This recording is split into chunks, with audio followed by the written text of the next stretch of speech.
আসসালামু আলাইকুম ভাই। আমরা ইরানের জন্য সবাই দোয়া করি ভাই। রমজান মাস, আল্লাহ পাক বলছে রোজাদার ব্যক্তি যদি ইফতারি সামনে নিয়ে দোয়া করে, সেই দোয়া আল্লাহ পাক ফিরায় না, আল্লাহ পাক দোয়া কবুল করে। আজকে যদি ইরান হেরে যায়, আমাকে সকল মুসলিম ভাইরা হেরে যাওয়া, সকল মুসলিম ভাইদের লজ্জিত ভাই।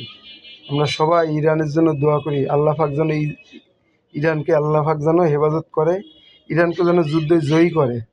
আমরা ইরানের জন্য আমরা সকলে দোয়া করি ভাই। ইরান যেন যুদ্ধের ময়দানে জানি তারা জয়ী হতে পারে ভাই।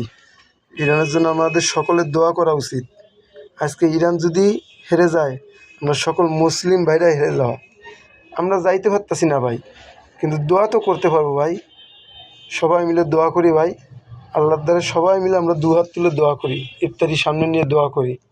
দোয়া করলে রোজা, সারাদিন রোজা থেকে যদি দোয়া করি, আল্লাহ পাক অবশ্যই আমাদের দোয়া, কারুর না কারুর দোয়া আল্লাহ কবুল করবে।